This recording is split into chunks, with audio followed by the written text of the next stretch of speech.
In 1776, the United States of America declared its independence from Britain. The colonies said, "We will be free." But Britain did not agree. For 7 long years, war was fought. The American people were poor, and the Continental Army was poorly equipped, while Britain had one of the strongest armies and navies in the world. Still, under the leadership of George Washington, the Americans did not give up. In 1781, at Yorktown, the British Army surrendered, and by 1783, with the Treaty of Paris, the United States was finally recognized as a free nation. But freedom was not complete, because while the new nation was free from Britain, millions of people within America were still not free. Slavery had existed long before independence, and even after 1783, it continued to grow. In the North, some states began to end slavery, but in the South, it spread deeper, fueled by cotton plantations and cruel laws. The country was divided, half free, half slave, and every year the tension grew stronger. It was in this young and troubled America that a boy was born. On February 12, 1809, in a small log cabin in Kentucky, a child entered the world with no wealth, no privilege, no power. His name was Abraham Lincoln. One day, he would rise to lead this divided nation, end slavery, and give true meaning to the word freedom. Government of the people, by the people, for the people, shall not perish from the earth. This is the story of Abraham Lincoln, the leader who saved the Union and ended slavery.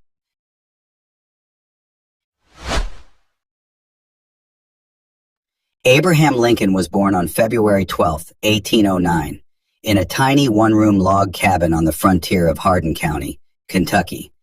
His father, Thomas Lincoln, worked as a struggling farmer and carpenter. His mother, Nancy Hanks Lincoln, was gentle and kind, teaching young Abraham the values of honesty, compassion, and hard work. The family owned very little. Their cabin had no proper floor, no glass windows, and no comforts. Life was a daily fight for survival. Food came from hunting and farming, and clothes were made at home from rough cloth. When Abraham was just 9 years old, tragedy struck. His mother fell sick and died of milk sickness, a disease caused by drinking contaminated milk. The loss left a deep scar on the boy's heart. After his mother's death, young Abraham's life was filled with struggle. Yet even through this pain, he carried one treasure, his love for learning. There were almost no regular schools nearby. Sometimes a teacher, known as a wandering schoolmaster, would come to the area.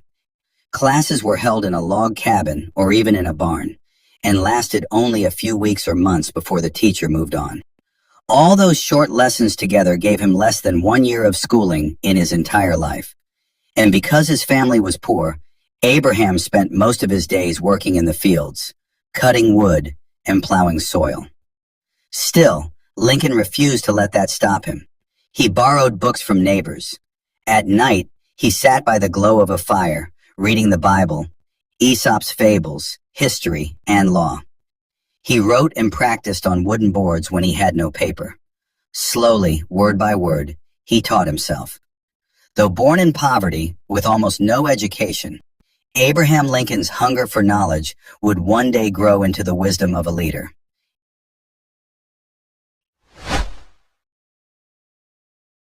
After this painful time, a light entered Abraham's life. His father remarried, and his new stepmother, Sarah Bush Johnston, brought warmth and kindness into the family. She treated Abraham as her own son and encouraged his love for reading. While others only saw a poor farm boy, she saw a boy with great potential. She often said, Abraham was different. He wanted to learn. With her support, Lincoln's passion for books grew stronger, but survival still demanded hard work. The family moved from Kentucky to Indiana and later to Illinois, always searching for better land. Wherever they went, Abraham worked tirelessly, splitting logs, plowing fields, and doing farm labor to help his family survive. This backbreaking work earned him the nickname, the Rail Splitter, because he often cut large logs into wooden rails for fences. At just 19 years old, Lincoln made his first long journey as a flatboatman down the Mississippi River. He had been hired to transport farm goods, corn, pork, and other produce from Illinois to the busy trade city of New Orleans, where they would be sold for better prices. This journey was not just work. It was Lincoln's first chance to see the wider world beyond the frontier. But in New Orleans, he also witnessed something that shook him deeply. Enslaved men, women, and children being sold in markets like property. The sight of families torn apart stayed with him forever, planting a deep hatred of slavery in his heart. Later, Lincoln worked as a store clerk in the small village of New Salem, Illinois. Here, his honesty became legendary. If he accidentally overcharged a customer by just a few cents, he would walk miles to return the money. If he gave the wrong weight for goods, he would correct it immediately. This deep integrity earned him the name Honest Abe. Life in New Salem also gave Lincoln the chance to grow as a speaker. In village gatherings, he told humorous stories that made people laugh. But when serious matters arose, his words carried wisdom, courage, and fairness. It was here that Lincoln began shaping the simple, powerful speaking style that would one day move an entire nation. At the same time, his hunger for learning never faded. With almost no formal schooling, he turned every spare moment into study. He read books on grammar, mathematics, history, and law. Neighbors often saw the tall young man stretched out under a tree, reading for hours after finishing his chores. Poverty had denied him classrooms and teachers, but through honesty, hard work, and self-education, Abraham Lincoln was forging the character that would one day make him the leader of a nation.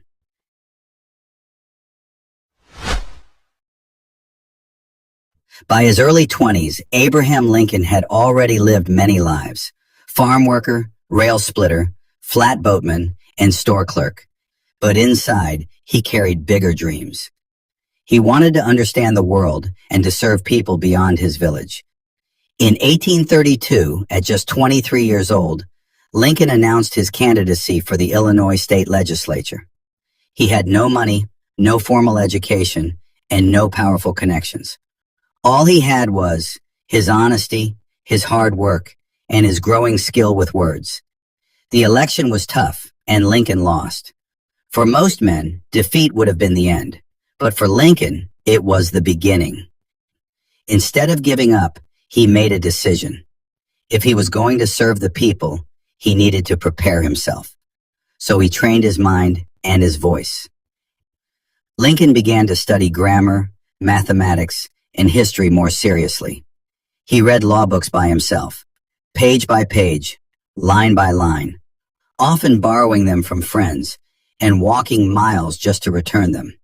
At night, he practiced speeches by firelight, testing the rhythm of his words. During the day, he joined community debates, learning how to speak with confidence before an audience. Slowly, the awkward farm boy became a bold speaker.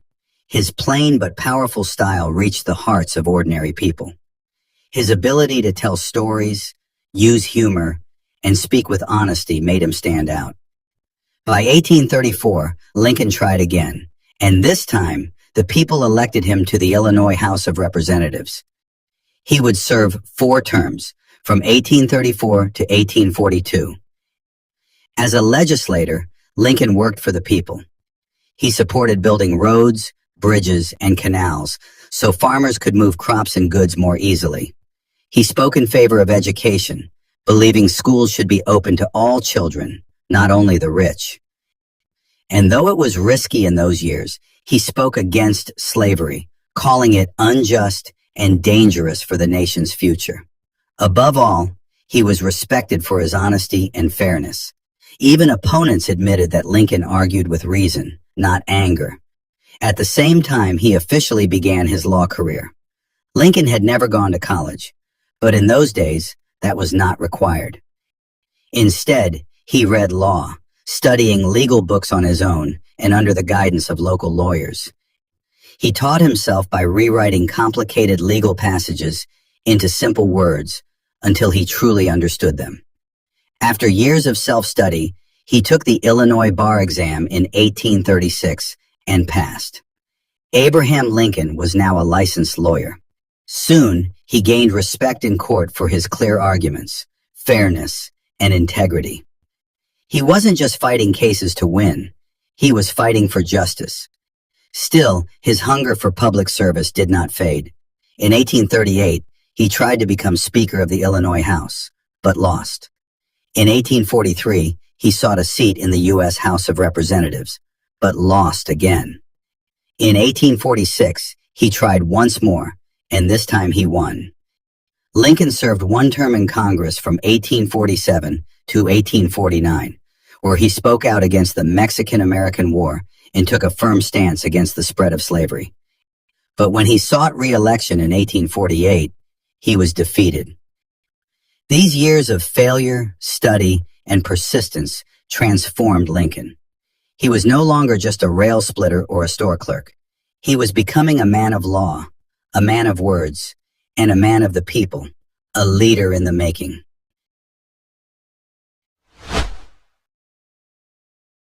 By the 1850s, Abraham Lincoln was a well-respected lawyer in Illinois, but America itself was breaking apart.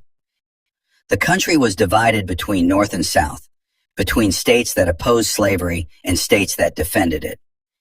Every new territory that wanted to join the Union raised the same burning question: would it be free or slave? In 1854, Congress passed the Kansas-Nebraska Act. It allowed the people of new territories to decide for themselves whether to allow slavery. To Lincoln, this was dangerous. It opened the door for slavery to spread across the nation. The act pulled Lincoln back into politics with new fire. He gave powerful speeches warning that slavery was not only unjust, but a threat to America's survival. In one of his most famous lines, he declared, "A house divided against itself cannot stand." He warned that the United States could not last forever, half free and half slave. Many agreed with him. Others were furious, but no one could ignore him anymore. In 1858, Lincoln ran for the U.S. Senate from Illinois, one of the two law-making bodies of Congress, where each state is represented by 2 senators. Winning a Senate seat meant national influence and power. His opponent was the famous Democrat Stephen A. Douglas. What happened next became one of the most famous events in American politics, the Lincoln-Douglas debates. Crowds gathered by the thousands. Farmers, townspeople, and travelers filled fields and town squares just to hear them speak. The debates were long, sometimes lasting 3 hours. Douglas was confident and polished, a skilled politician, but Lincoln, tall, plain-looking, with a voice full of conviction, spoke to people's hearts. He argued that slavery was morally wrong. He said that no man had the right to own another. He did not speak with fancy words, but with clarity, honesty, and a deep belief in justice. When the votes were counted, the people of Illinois had supported Lincoln strongly.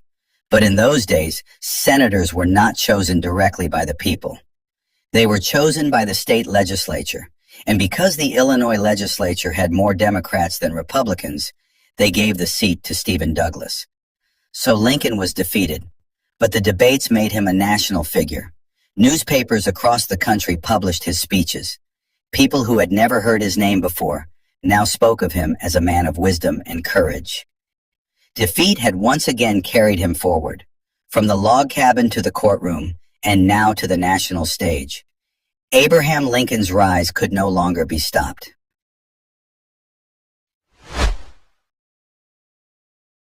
By 1860, Abraham Lincoln was no longer just a local lawyer from Illinois. The Lincoln-Douglas debates had made him a national figure, admired for his honesty, clarity, and courage.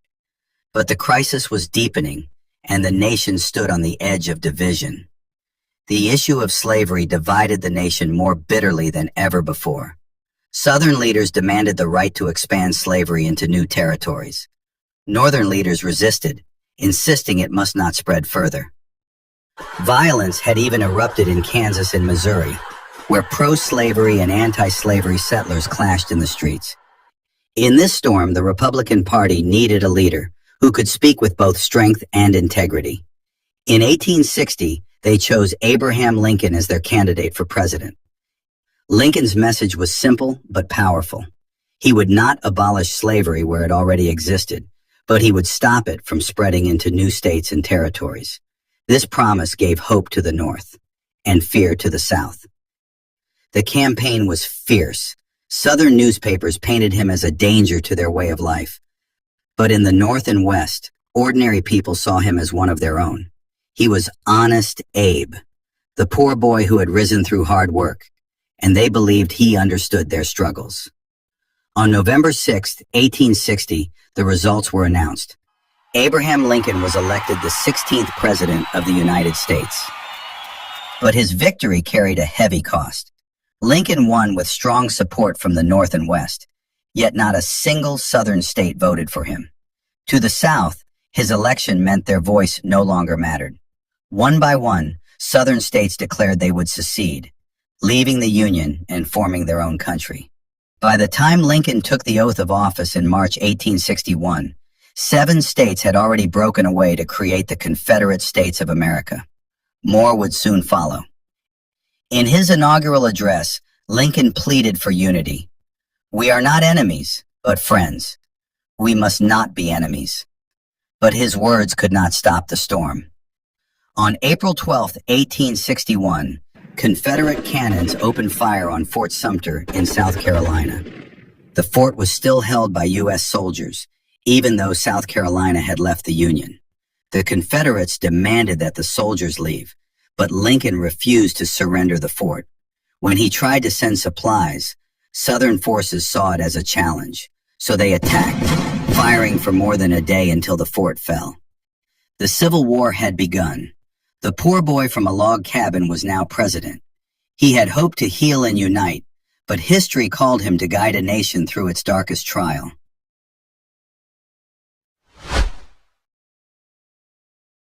The Civil War was unlike anything America had ever seen. Brother fought against brother, neighbor against neighbor. The nation was torn in two, the Union in the North and the Confederacy in the South. At the center of it all stood Abraham Lincoln, a president with almost no military experience. Yet now, he was the commander-in-chief of a war that would decide the very survival of the United States. In the beginning, the Union Army suffered defeat after defeat. Lincoln faced generals who were slow, cautious, or unwilling to fight. He grew frustrated, often saying, "If General McClellan does not want to use the army, I would like to borrow it for a while." The war dragged on, costing thousands of lives. Casualties mounted at places like Bull Run, Shiloh, and Antietam. Critics called Lincoln weak and unfit. Even members of his own cabinet doubted him. But Lincoln refused to give up. He spent long nights in the War Department, reading telegraphs from the battlefield, studying maps, and pushing his generals to act. More than strategy, he carried the weight of sorrow. He visited hospitals to comfort wounded soldiers. He wrote letters to grieving families. And in the quiet of the White House, he mourned the deaths of thousands, as if each one were his own child. As the war continued, Lincoln realized it was not only a fight to save the Union, it was a fight to end slavery. On January 1, 1863, he signed the Emancipation Proclamation. With one stroke of the pen, he declared that all enslaved people in the Confederate States were free. The proclamation did not end slavery everywhere, but it changed the very purpose of the war. Now the Union fought not only to preserve the nation, but to bring freedom to millions who had been denied it for generations. The road ahead was still long and bloody. The battles of Gettysburg, Vicksburg, and many more lay before him. But Abraham Lincoln had given the war a new meaning, a struggle for liberty and human dignity. The poor boy from the log cabin was now the leader of a nation in its darkest hour, guiding it with courage, compassion, and an unshakable belief in justice.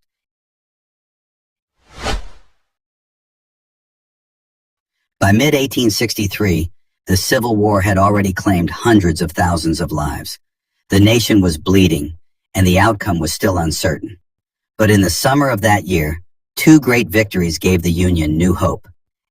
In the West, Union forces under General Ulysses S. Grant captured Vicksburg, Mississippi. This gave the Union control of the Mississippi River, splitting the Confederacy in two. At the same time, in the East, Union and Confederate armies clashed in a small town in Pennsylvania, Gettysburg. For 3 days, from July 1st to July 3rd, 1863, the fields ran red with blood. More than 50,000 soldiers were killed, wounded, or missing. It was the largest battle ever fought in North America. When the smoke cleared, the Union had won. The Confederate Army retreated, never again able to launch a major invasion of the North. Gettysburg was the turning point of the war. Months later, on November 19, 1863, Abraham Lincoln traveled to Gettysburg to dedicate a cemetery for the fallen soldiers. The main speaker that day talked for 2 hours. Lincoln then rose to speak. He spoke for only 2 minutes, but his words became immortal. 77 years ago, our fathers brought forth on this continent a new nation, conceived in liberty, and dedicated to the proposition that all men are created equal, that this nation, under God, shall have a new birth of freedom, and that government of the people, by the people, for the people, shall not perish from the earth. The Gettysburg Address was more than a speech. It was a promise. Lincoln reminded America that the war was not only about saving the Union, it was about giving the nation a new birth of freedom. He transformed the sacrifice of the fallen into a vision for the future, a country where liberty and equality would survive forever. From that moment, the Union cause was reborn. The war was still far from over, but Lincoln's words lit a fire of hope that carried soldiers and citizens through the darkest days ahead.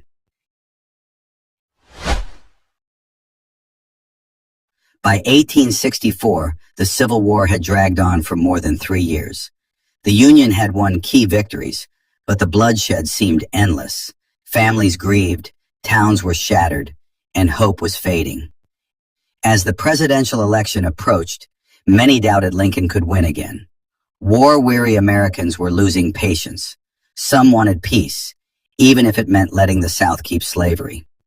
But in the summer of 1864, everything changed. Union General William Tecumseh Sherman captured Atlanta, Georgia, striking at the heart of the Confederacy. This victory gave the North renewed confidence, and with it, Lincoln's re-election. On November 8, 1864, Abraham Lincoln was elected to a second term as president. It was a powerful message. The people still trusted him to finish the fight. In his second inauguration, Lincoln spoke not with triumph, but with humility. He urged Americans to heal, to forgive, and to rebuild the nation with compassion rather than hatred. Just weeks later, the war finally drew to an end. On April 9, 1865, Confederate General Robert E. Lee, commander of the South's strongest army, surrendered to Union General Ulysses S. Grant, commander of the Union armies, at Appomattox Courthouse, Virginia. After 4 long years and more than 600,000 dead, the Union was saved. Slavery was abolished forever by the 13th Amendment to the Constitution. The nation celebrated. Church bells rang, crowds cheered, and for the first time in years, Americans dreamed of peace. But Abraham Lincoln would not live to see that peace. Just 5 days after Lee's surrender, on the night of April 14, 1865, Lincoln attended a play at Ford's Theater in Washington, D.C. There, an actor and Confederate sympathizer, John Wilkes Booth, slipped into his box and fired a single bullet into the president's head. Lincoln was carried across the street, where doctors tried desperately to save him. But at 7:22 a.m., on April 15, 1865, Abraham Lincoln breathed his last. The man who had risen from a log cabin to the White House, who had saved the Union and freed the slaves, was gone. Crowds wept in the streets. Rich and poor, soldiers and citizens, all mourned the man who had carried them through the nation's darkest hour. The death of Abraham Lincoln was not the end of his story. It was the beginning of his legend. He had saved the Union. He had ended slavery. He had shown that one man, born in poverty, could rise to greatness through honesty and courage. Today, his words still echo. Government of the people, by the people, for the people, shall not perish from the earth. Abraham Lincoln remains not just a president, but a symbol of freedom, equality, and hope for the world. If you like this video, please give it a thumbs up and share it with others who love history. Don't forget to subscribe for more powerful stories of leaders, legends, and the journeys that shaped our world.